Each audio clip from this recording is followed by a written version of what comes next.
বর এখনো আসছে না কেন? কি জানি কি হলো, আমিও তো বুঝতে পারছি না। একটা ফোন করে দেখ না। ফোন তো করেই যাচ্ছে, রিং হয়ে যাচ্ছে, এদিকে ফোনই ধরছে না। তারা আরেকবার ফোন করে দেখি।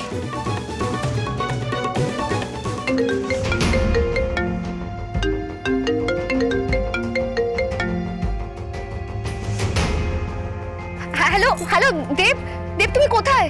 ও, যাকে ফোন করছেন তার নামই বুঝি দেব? হ্যাঁ হ্যাঁ, আপনি কি? আর দেবী বা কোথায়?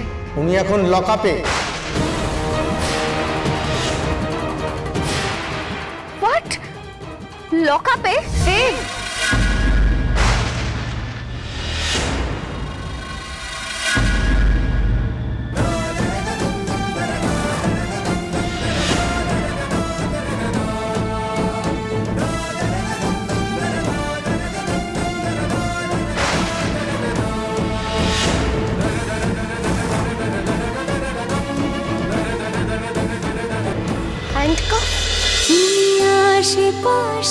তুমি আশেপাশে থাকলে সোম থেকে রবি প্রতিদিন রাত ৮টায় স্টার জলসায় ও ডিজনি প্লাস হটস্টারে।